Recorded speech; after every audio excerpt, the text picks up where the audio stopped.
So, there I was, living the dream, or so I thought. Fifth wedding anniversary with my lovely wife, Emily.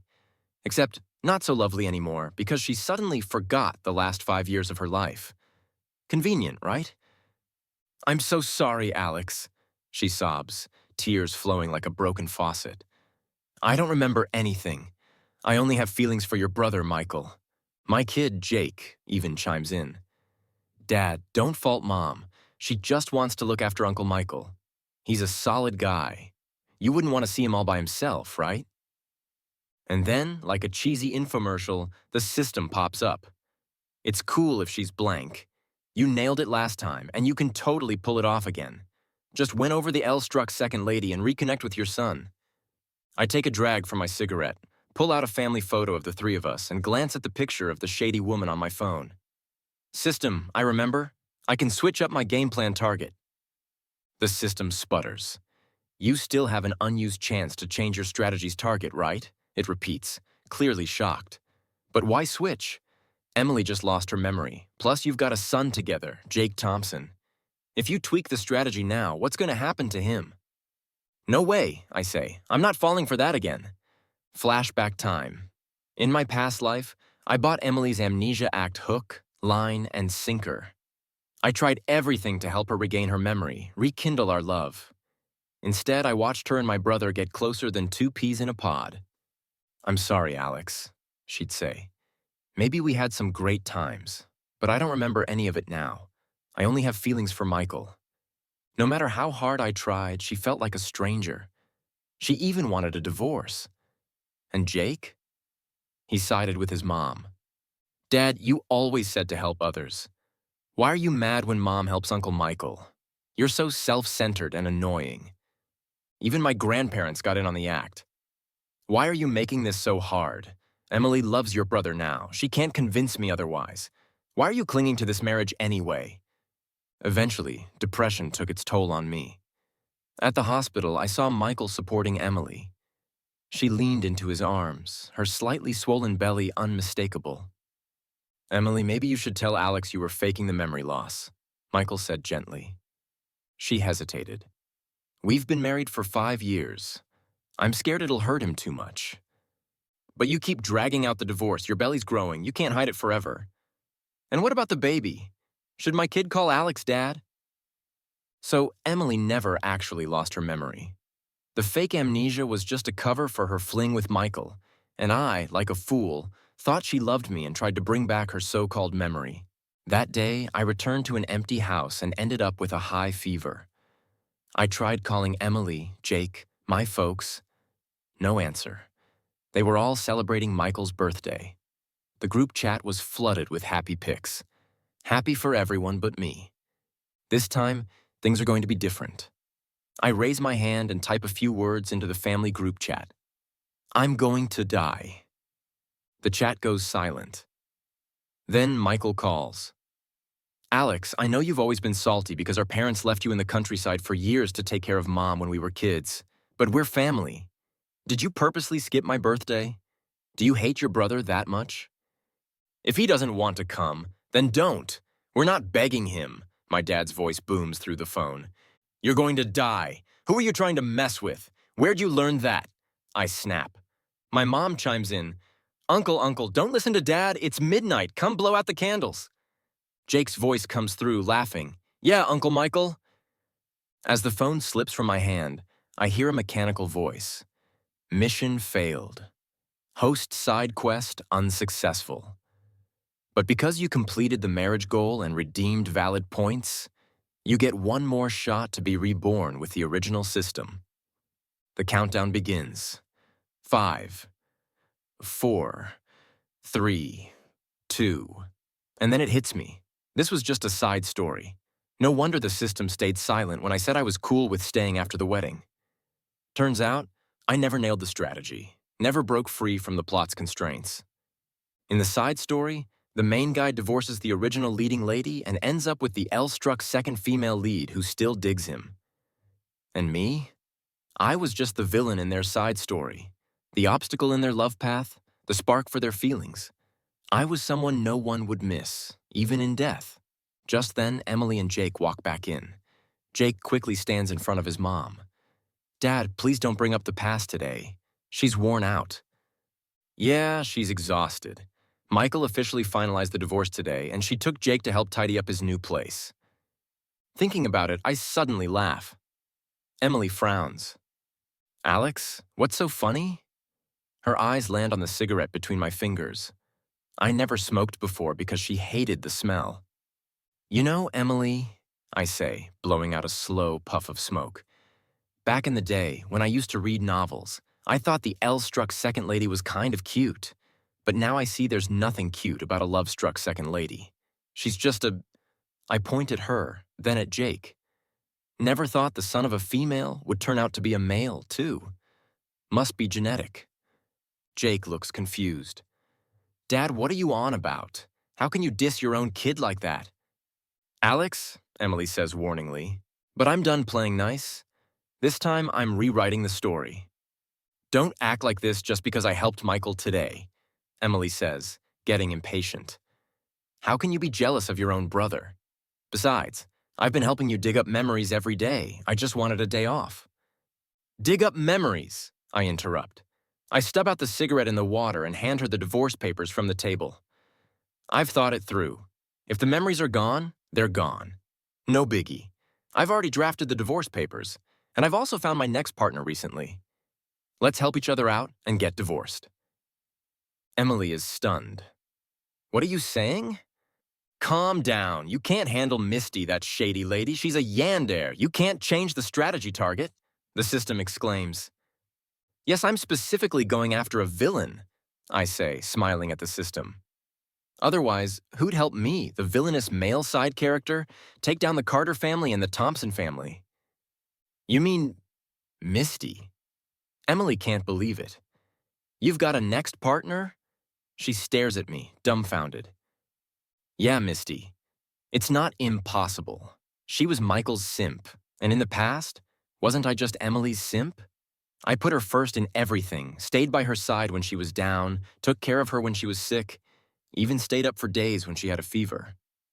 Alex, can you stop this nonsense?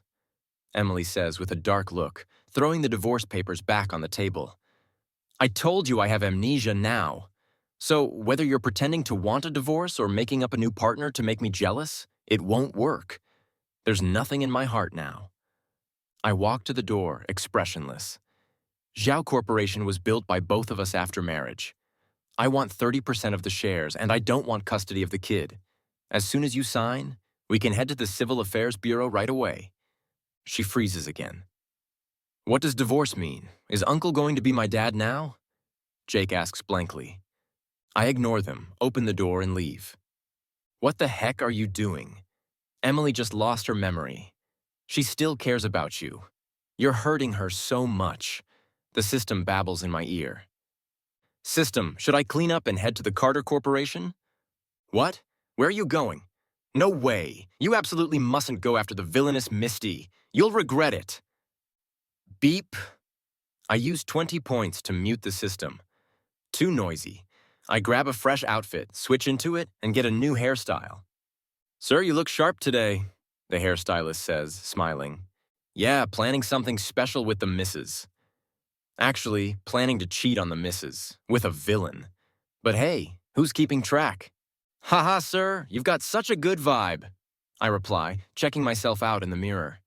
After some thought, I ditch my own car and take a cab to the Carter Corporation building. Who are you here to see? Got an appointment? The receptionist asks. Could you let Miss Carter know I'm here to deliver a special gift from Alex? At the Carter Corporation CEO's office. Your office is spacious, Carter, but kind of empty, I remark, sitting on the sofa and looking around. Mr. Thompson, my time's valuable.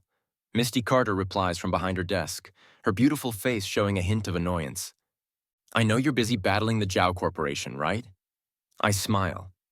But what if I told you I'm ready to join you? Would you take me in? She pauses, then laughs. I've heard Mr. Thompson has deep feelings for Miss Zhao. Back then, you even merged your design company into Zhao Corporation to save it. Never thought you'd offer yourself as bait to my company for Zhao's sake. She stands up, walks closer, tilting her head and leaning forward. But it's super risky here. Aren't you scared that once you enter the enemy's turf alone, you can't get out and you'll be eaten alive? Our eyes lock, silence hanging for a moment. I burst out laughing. I'm not scared. Since you know I'm the kind of guy who'd do anything for his wife, why not marry me? You know, a guy like me who uses his L-struck mindset as a dowry is willing to sacrifice everything for his loved one. Plus, my design team is still pretty awesome. She doesn't say a word, but I know she's intrigued. Not by me, but by the resources I have.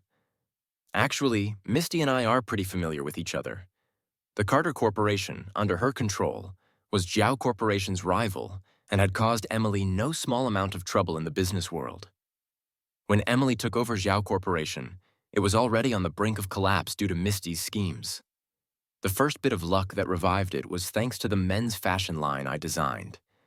Later, to help Emily, I foolishly dissolved my design company and merged its staff into Zhao Corporation. Over the years, Zhao and Carter Corporations clashed several times with wins on both sides. Misty was the person Emily hated the most. After a while, Misty straightens up. "Mr. Thompson, you're indeed quite handsome, but I'm not desperate, and I'm not interested in married men. What if I divorce Emily?" I step closer, looking her in the eye. She's slightly taken aback. "Oh, well, that would be a different story." She smiles. "But Mr. Thompson, you should know I, Misty, don't tolerate betrayal." She reaches up, grabs my tie with both hands, and smiles seductively. "In my view, marriage is indeed a binding contract. But if you want to marry me, you'd better show some sincerity. 30% of Zhao Corporation's shares and my design team. I'll give them all to you." I smile. "Can you handle it, Miss Carter?" Misty agrees to my terms. In the following days, I simply move out and start prepping for life post-divorce. Emily and Jake don't come looking for me. They're probably too busy with Michael.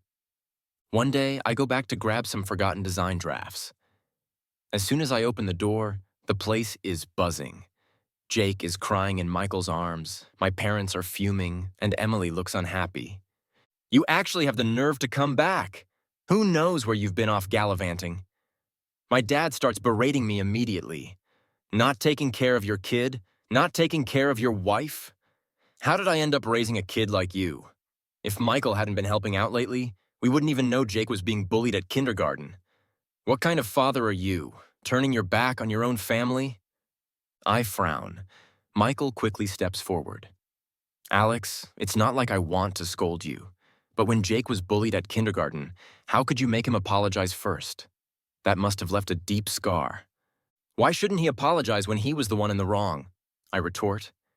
"He called another kid a loser and insulted their parents. That's why the other kid hit him. And he didn't even lose out. Ended up breaking the other kid's nose." "He didn't lose out?" Michael's voice stays calm. "I've been picking him up for Emily these past few days, and he's been so down. But it doesn't matter now. I paid the other family, and they agreed to have their kid apologize to Jake." "What?" I'm stunned. "Don't you think that's unfair to the other kid? He's the real victim here, and now his parents have to make him apologize just because you took the money?" "He should apologize to me," Jake yells, rushing at me with tiny fists of fury. Michael holds him back. "See? The kid's heartbroken." He kneels down and wipes away Jake's tears. I'm speechless. "Do you really think this is good for him?" "Enough. We all agree with what Michael did." My father walks over, his voice stern. "You didn't grow up with us, and that's on us for not raising you right. That's why you turned out to be such an irresponsible husband and father. If you can't raise your kid properly, let Michael do it. He's way more capable than you." I can't help but laugh. Couldn't wait, could they? I turn to Emily. "And you? Do you agree with them?" "This issue is already in the past," she says, standing up. "Stop dragging it out." I let out a long breath. "Emily, have you signed the divorce papers?" "Divorce papers? What papers?" Michael seems clueless, but then his eyes widen as he grabs the divorce agreement from the table. "Alex, you're getting a divorce and want 30% of Zhao Corporation's shares?" Don't you think that's too much? How can you be so greedy? Too much? Greedy? I look at him. When Emily and I got married, Jiao Corporation was on the brink of collapse. It was my designs that brought it back, and I built the current design team.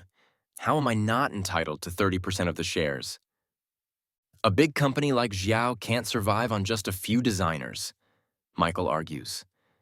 Xiao's success is thanks to Emily's hard work. She's been through so much as a woman to get where she is, and you shamelessly claim it was all you. Absent from home, seeking a divorce, and demanding money from your wife. It's a disgrace to the Thompson family to have a son like you, my father adds angrily. You didn't see all the work I've put in over the years, I say. So what right do you have to say I don't deserve it? Emily's allergic to alcohol, and who else but me attended all those drinking parties to close big deals? From strategy to planning, from design to production, which part of the business haven't I overseen personally? And what exactly has Emily done? Alex, are you really going to nitpick with your own wife? Are you still a man? Michael moves closer to Emily, who starts to look guilty and pulls her into his arms. She immediately leans into his embrace, sobbing. I feel nothing but cold disdain. If I'm not a man, then are any of you even human? You think you can kick me out and enjoy the perks, even have a loyal lapdog kid to boot? But don't forget, water can carry a boat, but it can also sink it. Enough, Emily shouts. Everyone goes silent. Alex, even though I don't remember you, we were still married. No need to be so harsh with your words, she says, her eyes red. Jiao Corporation is my life's work. I can't agree to 30%. I start laughing. Are you sure? If you're willing to negotiate, I can offer you some financial compensation. Keep your money to hand out to beggars. I look at her. Emily, I hope you won't regret this. With that, I grab the design drafts I need, slam the door, and leave. I never want to see anyone in that house again. It's raining outside, and I don't have an umbrella. See? I told you not to cause trouble. Now how are you going to fix this? It'll be even harder to get Emily to forgive you. The system nags. I find a bench and sit down, reaching out to catch the rain. Water can carry a boat, but it can also sink it. I'm not just making empty threats this time. I'm determined to teach those disgusting people the meaning of regret. But if I keep fighting for the 30% shares, it'll turn into a long, drawn-out legal battle, wasting too much time. Starting fresh wasn't impossible, but Emily and Michael would definitely try to crush me. It'd be best to leverage Carter Corporation, but without the 30% shares, would Misty still agree to team up with me? Looks like Mr. Thompson's road to divorce isn't going too smoothly. Suddenly, an umbrella appears over my head. I look up and am surprised to see Misty. She's been following you, that wicked woman. The system starts yelling again. Mr. Thompson looks so pitiful, like a little puppy caught in the rain. She shifts the umbrella to cover me better. Getting the 30% shares might take a while, but I've changed my mind. I want to bring Xiao Corporation down ASAP. I'll be honest, I'm confident I can help you win, but it's up to you whether you trust me. She smiles, then suddenly crouches down, leaning in close. And what exactly do you have in mind? After all, Mr. Thompson, you've already used the self-sacrifice tactic on me, and I'm a softie for that. You're so pitiful, I just want to take you home right now. I don't even want those 30% shares anymore. It's more fun to watch your opponent go bankrupt and end up with nothing. She reaches out, intertwining her fingers with mine. Hurry up and get that divorce. I can't wait to marry you and watch Xiao Corporation crumble together. But Alex, if you ever betray me, she whispers in my ear, I'll make sure you go down with them. Host, don't act impulsively. Wait. Bang! I storm into the CEO's office at Jiao Corporation. Divorce! I slap the new divorce agreement in front of Emily. She frowns. I'm not asking for the shares anymore. Can you sign now? What madness is this? She pinches the bridge of her nose. I told you I found someone new, and I'm in a hurry to get married, so we need to get divorced right away. She suddenly smiles and pulls out a stack of papers from a drawer.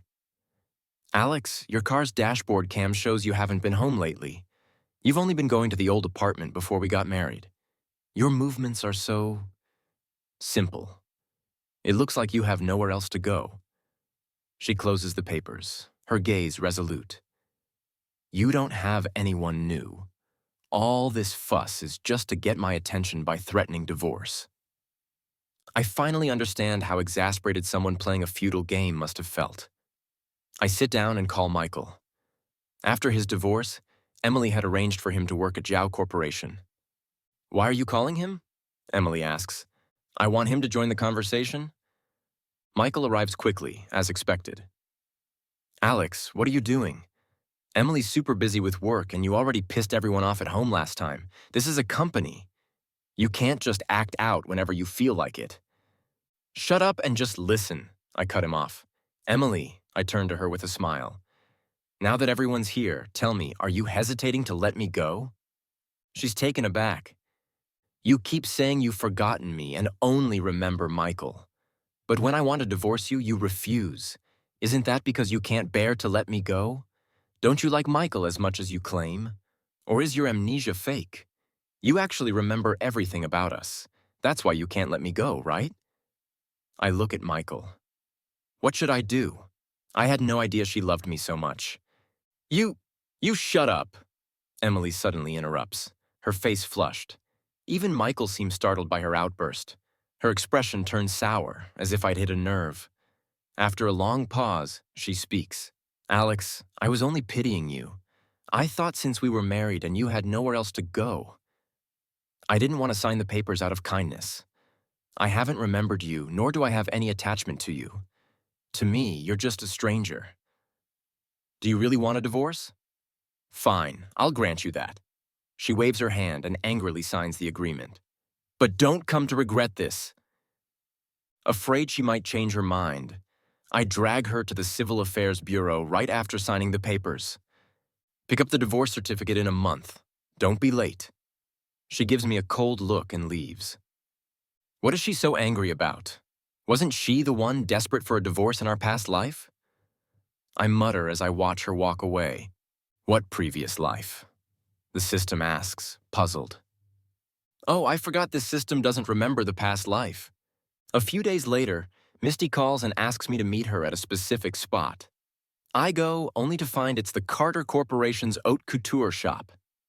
Good day, Mr. Thompson. Miss Carter specifically told us you shouldn't embarrass her at the wedding. Please check out the options or let us know your design preferences and we'll help you out. When I married Emily, I wore a black suit because she liked it and I wanted to make her happy. But honestly, I prefer white suits. This time, I decide to do me and design my own wedding outfit. I spend the entire afternoon trying on clothes, taking measurements, and sketching designs. Then, I send the designs to Misty. You like white suits? So do I, she replies quickly. By the way, design a wedding dress for me too. Misty is really beautiful. I imagine she'd look like a princess in a wedding dress. Just then, my phone rings. I think it's Misty, so I answer without hesitation. Jake has a fever. Come home right now. It's Emily's voice. I take a deep breath, forcing myself to stay calm. We're divorced.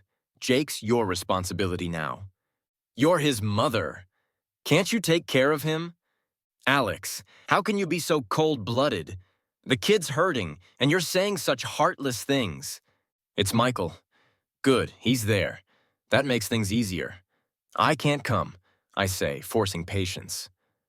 Bro, don't you love Jake the most? Let me tell you, when he's sick, you need to hold him all night like a baby, sing him lullabies, take his temperature every half hour. Oh, and he struggles with medicine. He'll purposely spit it out everywhere, but it's okay, just mix more doses and give him multiple baths. I have no experience with this. Why are you telling me all this? You're his dad. You should be the one taking care of him. Jake, don't spit on your Uncle Michael, I say coldly. Do you think raising a kid is about sneaking him candy, indulging him, spoiling him, and loving his sweet talk? It's not. Raising a kid means sleepless nights, caring for him over and over, endlessly repeating tasks, and being so busy you don't even have time to go to the bathroom, eat, or sleep. If you want to be Jake's dad, you got to do all this. Alex, the kid's suffering? Crying out for his father, and you still want to argue about these trivial things? Emily's voice is full of anger. Of course she's angry. I've always taken care of Jake when he's sick, and she's long been used to it. I told you I'm busy. What exactly are you busy with, Mr. Thompson? Do these cufflinks match your wedding outfit? A shop assistant approaches me with a smile. The other end of the line goes silent. What are you doing? Emily's voice is filled with disbelief. I'm prepping for my wedding, I tell her, enunciating every word. In the days that follow, Emily doesn't call me again. Meanwhile, Misty and I are busy prepping for the wedding and discussing the next steps for Carter Corporation's clothing design and marketing strategy. The thrill of exploring new territories energizes me, with fresh ideas constantly popping up. Misty, being a workaholic, and I often find ourselves chatting late into the night. I discover many admirable traits in her: serious, sincere, hardworking. How did such a good girl end up being a villain? A month later, Emily and I agreed to meet at the Civil Affairs Bureau to finalize the divorce. Do you really have someone new? She asks, staring at me outside the bureau. Yeah, I reply. Don't you feel guilty for betraying our marriage? She suddenly asks. I can't help but laugh. No, not at all. After all, you don't remember anything except Michael, right? I shrug.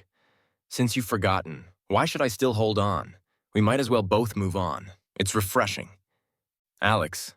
Michael suddenly appears, jogging over and affectionately taking Emily's hand. Are you done? Jake and I are waiting for you to join us for dinner. Not yet. Let's hurry up then, I say, taking the lead and walking into the Civil Affairs Bureau. Are you both sure about this? The clerk asks. Yeah, I say. Emily, however, remains silent. Sir Alex. She suddenly turns to me. Are you really sure? Once we sign, we'll have nothing to do with each other anymore. I sigh. Can you stop stalling? Michael is waiting for you outside. Sis, I just want to know. She continues, as if talking to herself. You're so quick to divorce. Does 5 years of marriage really mean nothing to you? We even have a kid. Am I, Emily, really so unworthy of your affection? I quietly look at the woman I had loved for so many years. In our past life, I didn't want a divorce, and she found me clingy. In this life, I'm the one initiating the divorce, and now she finds me too indifferent. So the protagonists get to have it both ways, huh? It's not like that. The past 5 years have been really valuable to me. She suddenly lifts her head, a flicker of light passing through her eyes. After all, it took me 5 years to learn a valuable lesson. Simps never have a good ending. I pat her shoulder, speaking earnestly. Let's both learn from this. Emily's face remains sullen even after we get the divorce certificate and walk out. Finally done? Was there a long line or something? Michael asks, holding her hand. It was fine. Just then, Emily's phone rings. She answers it, and her face changes drastically. Alex, she grabs my arm. You made the entire design team quit? Yeah, why? Why are you so tense? I smile. Isn't Zhao Corporation built up by Zhao herself? How much could losing one design team affect it? We were married. How could you burn bridges like this? Emily, calm down. I'm a designer too, remember? It's just one design team. I'll help you build another. To my surprise, she pushes Michael's hand away. Alex, did you do this on purpose? We're about to launch our fall collection, and now... So noisy. What's the big deal? Ignoring her, I look towards the street, waving my arm toward a distant figure. Misty, over here. A Bugatti pulls up in front of me. Wearing sunglasses, Misty steps out of the car. All set? Emily is visibly shocked. Misty, what are you doing here? Misty glances at her, a mischievous glint in her eyes. She delicately links her arm through mine. I'm here to pick up my fiancé. Fiancé? Emily is stunned, looking at me. Alex, how could you? She seems so angry she starts coughing violently. Michael quickly supports her. Misty and I exchange a look and get into the Bugatti. They seem really upset with you. Was it because the design team quit? Misty asks as we drive away. I nod. And there's something else. What's that? I sigh. I had the design team take down our favorite money tree by the entrance before they left. The news of my marriage to Misty spreads quickly. Surprisingly, the most intense reaction comes from my parents. You got divorced, fine. But why is your new wife from Emily's rival family? Don't you know the Thompson family's business depends on the Gia family? You need to come back and kneel to Emily and apologize. We don't have a son like you. If you don't come back, we'll cut ties with you. So, as they wished, I bring the disownment papers and show up at their door, accompanied by bodyguards. Mr. Thompson, Mrs. Thompson, just sign here, and we'll officially sever our parent-child relationship, I say with an innocent smile. After all, they weren't really my parents anyway. My mom clutches her chest, wailing about her misfortune, while my dad, fuming with anger, signs the papers. We should never have taken you back. Do you think marrying that Misty will bring you any glory? She's just an illegitimate daughter of the Carter family, enjoying temporary success but never destined for greatness. When you two get kicked out, the Thompson family won't take you back. Dad's a traitor. Jake suddenly appears, holding a toy gun and shooting at me with it. Sorry, kid, but I'm not your dad anymore. I signal the bodyguards to take the toy gun away and toss it aside, then turn to leave. He starts wailing behind me. On the day of the wedding, I wear the white suit I designed for myself, and Misty looks stunning in her mermaid gown. Before we go on stage, Misty asks what I'm thinking. I used to genuinely want to be good to everyone, but now I realize that making myself happy is more satisfying. Misty nods. When dealing with disgusting people, just stop thinking of them as human. After all, they don't behave like people.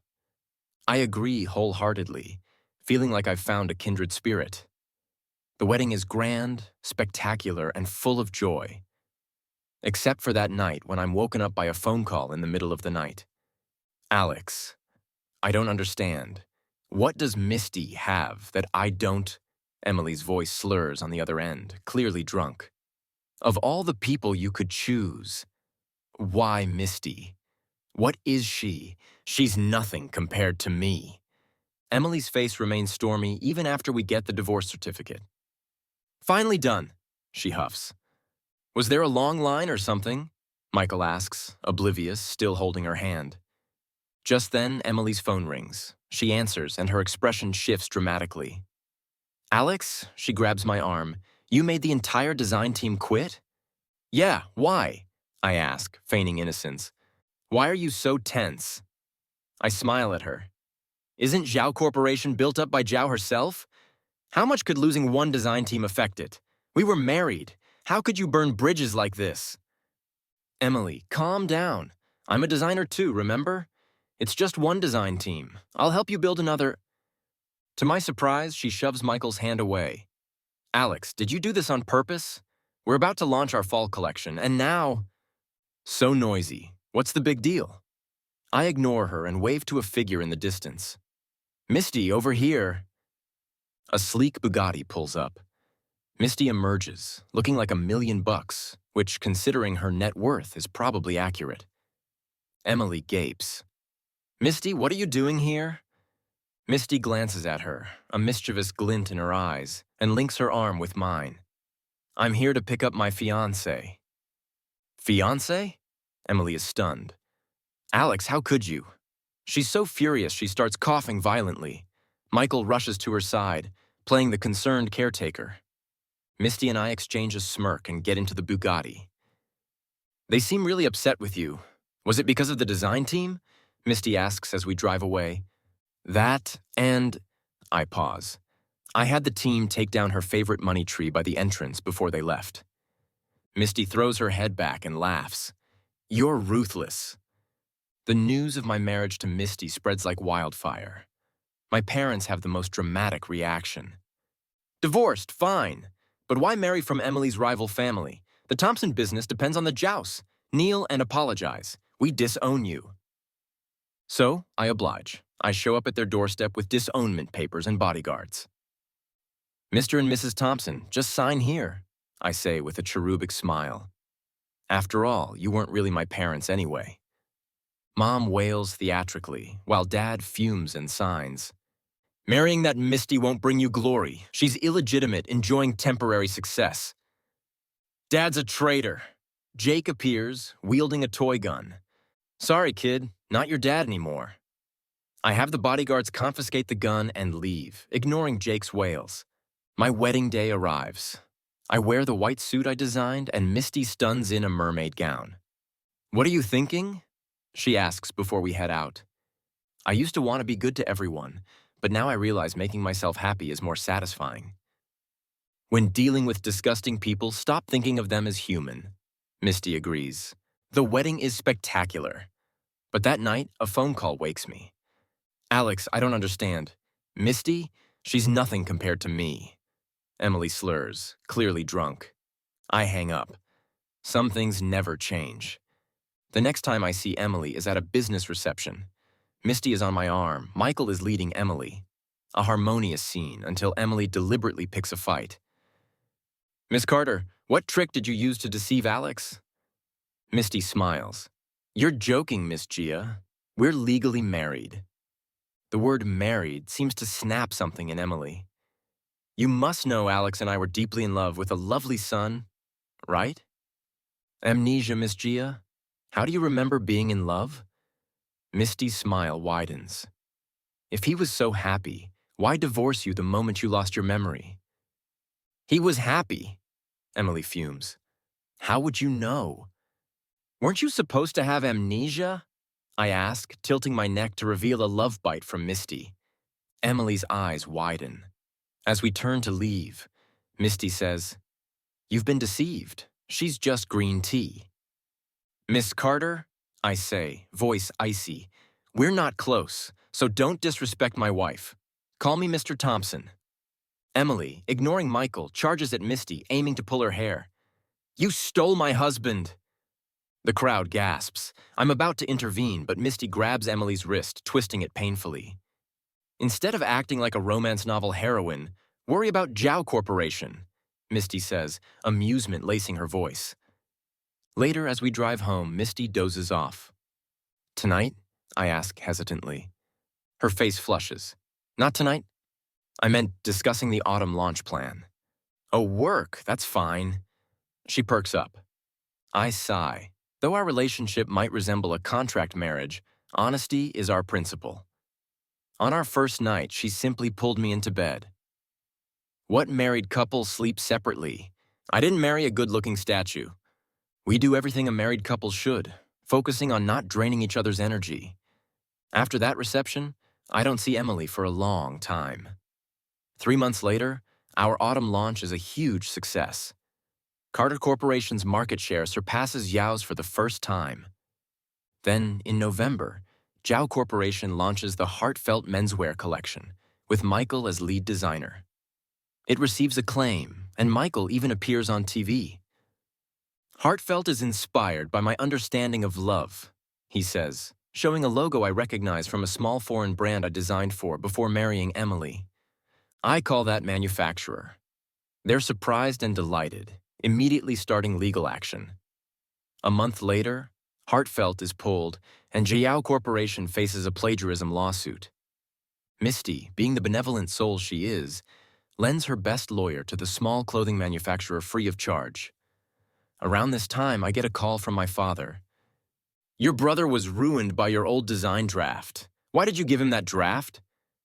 You need to testify in court and say you gave permission. I hang up and blacklist the number. After this incident, Zhao Corporation suffers significant damage.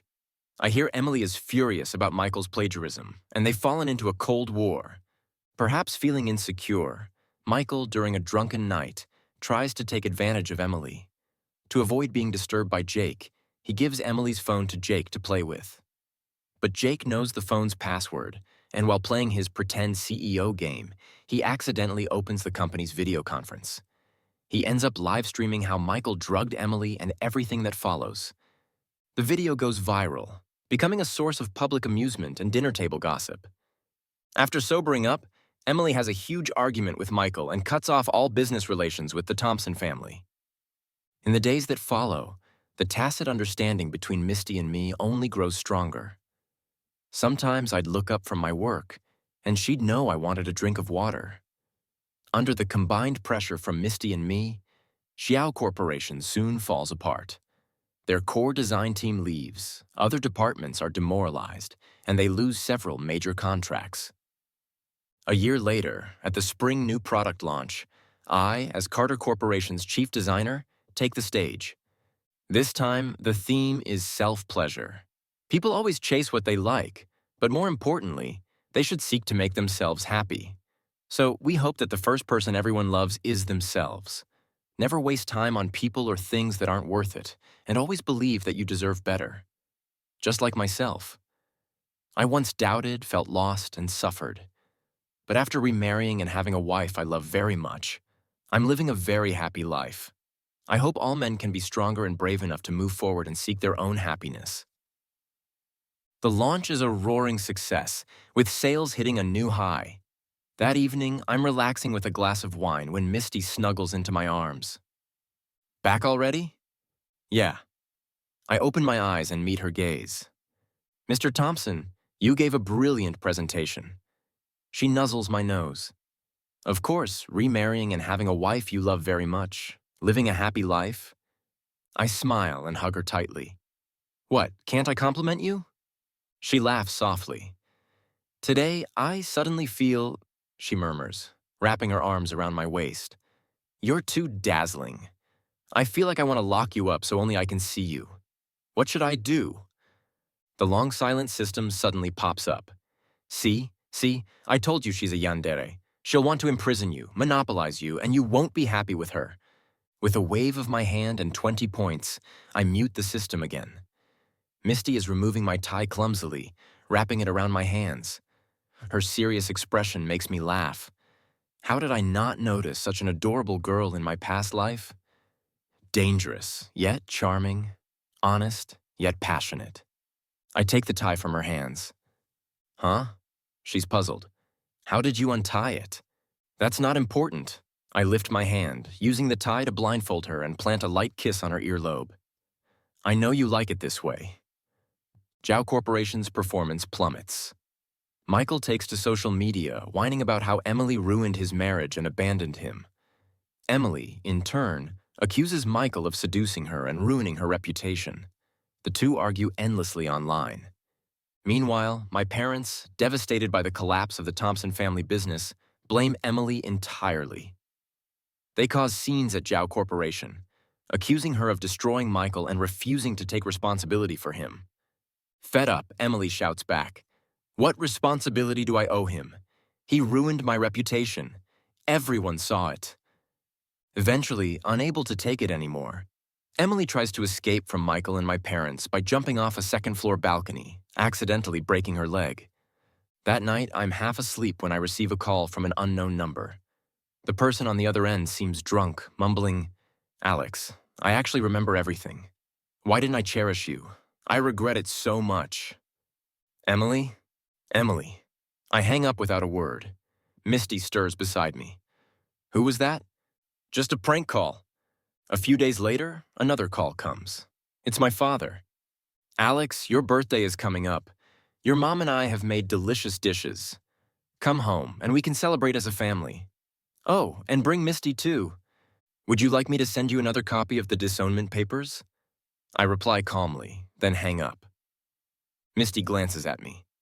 You've been getting a lot of prank calls lately. I sigh and add the number to my blacklist.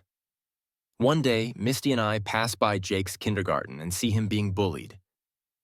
Isn't this the rich Jake? Why is he picking up trash now? Jake starts crying. My dad is the boss of Carter Corporation. He's super rich. Should we step in?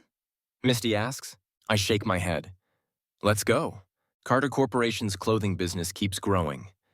One day, a colleague tells me someone is selling fake goods under our name in a live stream. I find out it's Michael, with my parents as the hosts. We're the parents of Alex, the chief designer. They shamelessly shill, showing off my childhood photos. How do you want to handle it? Misty asks. Legal action? Compensation? No settlements. The live stream is shut down, and our lawyer files a lawsuit. Alex, how could you treat your parents like this? Where's your conscience? They yell at Carter Corporation's entrance a few days later. Fed up, I call the police. All three are detained for public disturbance. That day, I come home earlier than Misty with a good bottle of wine. Why are you hiding in the closet? The system asks, puzzled. For fun, to surprise her. I gently close the closet door. Aren't you two getting a bit too creative? You never repeat anything, the system scoffs. One more word and I'll mute you. That's not how you're supposed to use points, it protests. Shut up. Just then, Misty returns, and I fall silent, peeking at her through the crack in the door. She's standing by the window, her back to me. What's wrong? You're just staring at her? Do you like her that much? The system clucks its tongue. I'm about to tell it to be quiet when I hear Misty speaking. I freeze. System, am I about to succeed? I'm stunned. I can't hear the response, but I realize Misty is also a host in a strategy game. Did you know all along she was a host? Is that why you wouldn't let me target her? My system stammers. No wonder Misty and I were locked in a zero-sum game. If I succeeded with Emily, Zhao Corporation wouldn't fall. If Misty toppled Zhao Corporation, Emily wouldn't stay with me. We were both supposed to win only at the other's expense. I suddenly open the closet door. Alex? Misty turns around, surprised. Meeting her bewildered gaze, I smile and raise the wine bottle. I heard everything. Congratulations on your success. Let me explain. She looks flustered. No need, because I'm also one. She's stunned. I smile. Tonight we should have a long talk. Misty tells me that in her original world, her mother was falsely accused and forced to divorce. To ensure Misty received the best education, her mother worked multiple jobs and eventually died from overwork. After growing up, Misty returned to the Carter family, fought for power, and won, even sending the stepmother who wronged her mother to prison. But she collapsed from exhaustion and fell into a coma. Perhaps it was because of my strong unwillingness that the system came to me, she says. She notices my expression. Alex, what's wrong? Nothing. I just thought of my father. In my original world, I also grew up in a single-parent household. My father sacrificed a lot for me. Later, he met someone, but her family didn't approve because he had a child. Knowing he liked her, I left, only sending occasional holiday greetings. Eventually, he remarried and had more children. Seeing him live well made me happy. I haven't contacted him in a long time.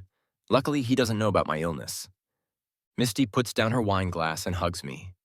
Having you as his son, he must be very happy. At that moment, Misty's phone pings with a new message. Zhao Corporation has officially declared bankruptcy. Misty's strategy is a success. She turns to me, her eyes sparkling. Alex, what was your strategy target? I don't tell her the truth. I've actually already succeeded, but I've decided to stay here because I like it here. What's the point of telling her? The system asks, confused. I smile. The fact that I haven't succeeded yet means that in her heart, I'm not the most important person. That's not something I can achieve just because she pities me. But maybe it could increase your chances. I shake my head. System, I don't want to beg anyone for love anymore. A few days later, Misty's system urges her to claim her reward and return to her original world. I agree, I say. You've been here long enough. If you don't go back soon, you might lose everything you worked so hard for. But I'm worried about you, she says, looking at me. What's there to worry about? I shrug. You're leaving me with such a big company. I won't be able to spend all this money in my lifetime. I'm more than happy. Is this really what you want? I nod, absolutely sure. She transfers the company to me and buys a plane ticket. On the day she leaves, it starts to rain lightly. I don't go to see her off. Once she leaves, you'll have officially failed your strategy, the system says in my ear. Yeah, you see? I told you not to choose her. There's no good ending, but you wouldn't listen. I laugh. System, you know what? This time here has been the best I've ever had. In this world, I didn't have to be anyone's simp, didn't need anyone's approval to feel good about myself. I could do whatever I wanted, never compromising, taking revenge when I felt like it, and enjoying life when I wanted to. I think it was worth it. The system sighs. Actually, I secretly checked the data. You were really close with Misty. Maybe I could try to get approval for you to stay in this world. But you'd have to take on a new identity, and you wouldn't be able to keep your wealth or anything. Sure, thanks. I look up and notice the rain is getting heavier. Ah, I didn't bring an umbrella. Oh, well, getting wet isn't so bad. After all, there isn't much time left. I sit on a park bench, tilting my head back, eyes closed, letting the rain run down my hair. Suddenly, an umbrella is held over my head. I open my eyes. Misty, the girl who was supposed to be on the plane, is standing in front of me. I stare at her in disbelief. Why are you… Right before boarding, I noticed it was raining, she says, holding the umbrella. I figured you might not have brought one, so I came back. See, I guessed right. I just like getting wet in the rain, I say stubbornly. Aren't you going to miss your flight? Her eyes suddenly turn red. Alex, it's rare to meet someone you really like in a lifetime. She sits down beside me and sighs. Today, as I was looking at the rain, I couldn't bear the thought that some other sneaky woman might come along and hold an umbrella for you. She tilts her head. I guess I'd better stay and keep an eye on you. I'm stunned. What are you talking about? In your original world, you fought so hard to achieve all those things. Your career, your success. Are you going to give it all up? Yes, she nods. I'm giving it all up. Those things, now that I think about it, don't seem so important anymore. Seeing you makes me happier. Are you crazy? This is just love brain. You know that, right? Love brain too, she says softly. So, aren't we a perfect match? The streetlight suddenly goes out. In the darkness, a warm kiss touches my lips. I'm held tightly, and just then, a strange voice speaks from above. Congratulations, host, on successfully completing the strategy of conquering the villainous Misty. Misty and I are finally ready to return home. We hand over Carter Corporation to her sister and board a plane together.